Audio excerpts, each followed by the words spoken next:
कोई भी कंडक्टर जो बैटरी के साथ अटैच ना हो उसमें इलेक्ट्रॉन की मोशन को हम रैंडम मोशन बोलते हैं, मतलब बेतरतीब ऊपर नीचे इधर उधर को जिधर को उनका दिल करता है वो मूव कर रहे होते हैं। जैसे हम इस कंडक्टर के साथ या किसी भी कंडक्टर के साथ बैटरी अटैच करते हैं तो क्या होता है, इलेक्ट्रॉन जो है वो लो पोटेंशियल से हाई पोटेंशियल की तरफ मूव करना शुरू कर देते हैं। जैसे कि आप इस शक्ल में देख रहे हैं, ये लो पोटेंशियल से हाई पोटेंशियल की तरफ इनकी मोशन आपको नजर आ रही है, इसके साथ बैटरी अटैच है। और ये एक वेलोसिटी के साथ लो पोटेंशियल से हाई पोटेंशियल की तरफ मूव करना शुरू कर दिया, जिसको हम ड्रिफ्ट वेलोसिटी बोलते हैं। इस इलेक्ट्रॉन की ड्रिफ्ट वेलोसिटी, इस इलेक्ट्रॉन की ड्रिफ्ट वेलोसिटी, इसकी मतलब यूँ हम एवरेज ड्रिफ्ट वेलोसिटी निकाल लेते हैं। ठीक है, यहाँ पर आप शक्ल में देख सकते हैं। इसको आप एक एग्जाम्पल की मदद से भी समझ सकते हैं। कोई पानी कहीं खड़ा हो तो उसमें चीज़ें काफ़ी जो है वो तैर रही होती हैं। जैसे ही वो पानी मूव करना शुरू कर देता है तो वो चीज़ें भी उसी डायरेक्शन की तरफ मूव करना शुरू कर देती हैं, मतलब उनको एक डायरेक्शन मिल जाती है। तो बिल्कुल इसी तरह आप ड्रिफ्ट वेलोसिटी को भी समझ सकते हैं कि इलेक्ट्रॉन जो है वो इसमें बैटरी के अटैच होने से पहले उनकी एक रैंडम मोशन थी, ठीक है। लेकिन जैसे ही हम उसको बैटरी के साथ अटैच कर देते हैं उस कंडक्टर को, क्या होता है कि उनको एक स्पेसिफिक डायरेक्शन मिल जाती है और वो लो पोटेंशियल से हाई पोटेंशियल की तरफ मूव करना शुरू कर देते हैं। तो जिस वेलोसिटी से वो कर रहे होते हैं उसको हम ड्रिफ्ट वेलोसिटी बोलते हैं। जैसा कि constant average velocity acquired during the process by free electron, ठीक है, free electron against the electric field. मतलब जैसे हमने बैटरी अटैच की तो इलेक्ट्रिक फील्ड एक बना, तो ड्रिफ्ट वेलोसिटी उस इलेक्ट्रिक फील्ड के अगेंस्ट होगी, ठीक है। ये इस डेफिनेशन में बताया जा रहा है। तो अब इसकी वजाहत की तरफ जाते हैं कि फ़र्ज़ करें हमारे पास एक कंडक्टर है जिसकी लेंथ L है और area, cross section area A है। तो अगर लेंथ है और उसका एरिया है तो हम कह सकते हैं कि इसका वॉल्यूम AL होगा, ठीक है।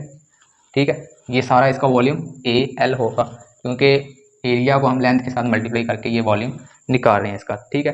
तो अब मैं क्या करता हूँ, इस कंडक्टर को यूनिट में डिवाइड कर देता हूँ, ठीक है। ये जो वॉल्यूम है उसको यूनिट में डिवाइड कर देता हूँ, जिसको हम बोलते हैं unit volume of conductor has charge. मतलब क्या कि एक जो यूनिट में डिवाइड किया उसमें कितना चार्ज होगा, वो होगा n, उसमें n चार्जेस होंगे, ठीक है।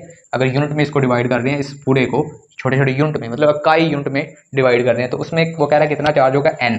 अगर मैं कहूँ कि टोटल जो वॉल्यूम बना AL उसमें कितना चार्ज हुआ, उसमें कितने चार्जेस होंगे, तो वो आप कह सकते हैं कि n को हम उस AL के साथ मल्टीप्लाई कर सकते हैं, मतलब मल्टीप्लाई कर देंगे। AL वॉल्यूम ऑफ कंडक्टर है चार्ज कितना होगा फिर NaL, ठीक है। तो वन चार्ज है चार्ज कैरीज, तो वो चार्ज इतना चार्ज कैरीज करेगा वो E होगा, ठीक है। इस तरह लिखते हैं हम E से, ठीक है। और NaL मतलब ये जो टोटल वॉल्यूम जो चार्जेस और वॉल्यूम कंडक्टर में जो चार्जेस था उसकी अगर बात करें तो वो E जो है उसके साथ NaL बन जाएगा।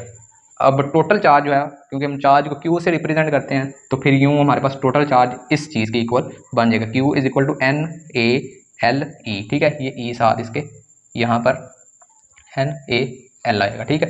तो एक चीज़ यहाँ पर हुई, इसको हमने इक्वेशन नंबर 1 का नाम दे दिया। अब जैसे ही करंट फ्लो करेगा उस कंडक्टर से, तो हमें पता है करंट की डेफिनेशन क्या आती है, चार्ज पर यूनिट टाइम। मतलब एक यूनिट टाइम में जो चार्ज फ्लो होंगे किसी भी कंडक्टर से उसको हम करंट कहते हैं, ये करंट की डेफिनेशन है। तो यहाँ से हमने चार्ज की वैल्यू, Q की वैल्यू निकाल रही, इसको हमने इक्वेशन नंबर 2 का नाम दे दिया, ये वाला, ठीक है। अब हमने क्या किया, 1 और 2 को क्या किया, कंपेयर किया। तो कंपेयर करने से ये दोनों इक्वेशन एक दूसरे के आमने सामने मतलब इक्वल आई, और यहाँ से ये आप देख रहे हैं कि IT ये वाला और NaLE ये वाला, मतलब दोनों सेम आई, तो इसको हमने कंपेयरिंग कर ली दोनों की। अब यहाँ से हमने L की वैल्यू निकाली। L की वैल्यू कैसे निकली है ये आप यहाँ पे देख सकते हैं।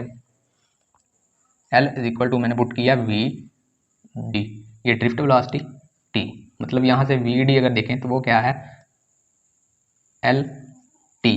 इसका क्या मतलब है कि ड्रिफ्ट वेलोसिटी जो है वो क्या है कि एक ये जो कंडक्टर है इसकी लेंथ से पर यूनिट के हिसाब से जो इलेक्ट्रॉन्स फ्लो कर रहे हैं वेलोसिटी से, ड्रिफ्ट वेलोसिटी से, वो हमारे पास ये है। तो यहाँ से हमने L की वैल्यू बनाई, L की वैल्यू यहाँ से ये वाली हमने बनाई, ये वाली, ठीक है। इधर से ये जो लेंथ है इस कंडक्टर की, इसमें जो यूनिट टाइम से ये जो फ्री इलेक्ट्रॉन्स लो पोटेंशियल से हाई पोटेंशियल की तरफ मूव कर रहे हैं, जिसको हम ड्रिफ्ट वेलोसिटी भी कहते हैं, इनकी वेलोसिटी को ड्रिफ्ट वेलोसिटी कहते हैं, वो ये है, ठीक है। तो यहाँ से हमने L की वैल्यू ये वाली निकाली। इस L की वैल्यू को हमने VDT यहाँ पे पुट कर दिया, ठीक है, IT NaVD। तो ये जो VD ड्रिफ्ट वेलोसिटी और टाइम है ये इस इक्वेशन से यहाँ पर आया, तो यहाँ पे हमने इसकी वैल्यू पुट की L की ये वाली। और इसके बाद क्या किया कि ये जो T है ये T के साथ कैंसिल हो गया, तो यहाँ पर बचा करंट I और NaVDTE। तो यहाँ से सिंपल हमने क्या किया, इस A को इधर मल्टीप्लाई हो रहा है तो इधर नीचे इसको डिवाइड कर दिया, बाकी इस साइड पे बचा NaVDTE। अब हमें पता होता है कि करंट डेंसिटी क्या होती है। करंट डेंसिटी क्या होती है कि करंट पर यूनिट एरिया, मतलब पर यूनिट एरिया से जो करंट पास कर रहा होता है उसको हम क्या बोलते हैं, करंट डेंसिटी। मतलब इस वाली जगह पे हमने जे लिख दिया, जिसको हम करंट डेंसिटी बोलते हैं, क्योंकि करंट डेंसिटी की डेफिनेशन हमने क्या की थी कि करंट पर यूनिट एरिया। इस ए को इसके नीचे शिफ्ट करने का मकसद भी यही था कि यहाँ से हम करंट डेंसिटी की वैल्यू ले सकें। तो इसको इधर से इस ए को इसके नीचे शिफ्ट किया और ये हमारे पास क्या डेफिनेशन बन जाती है, करंट डेंसिटी की। तो इस सारे की जगह पे हमने क्या पुट कर दिया, जे, क्योंकि हमारा जे जो इक्वल होता है करंट पर यूनिट एरिया, मतलब करंट पर यूनिट एरिया से जितना फ्लो वो क्या आती है, करंट डेंसिटी। तो इसके बाद हमें ये वाली इक्वेशन मिलती है, ये वाली, ठीक है, एन वी डी टी ई।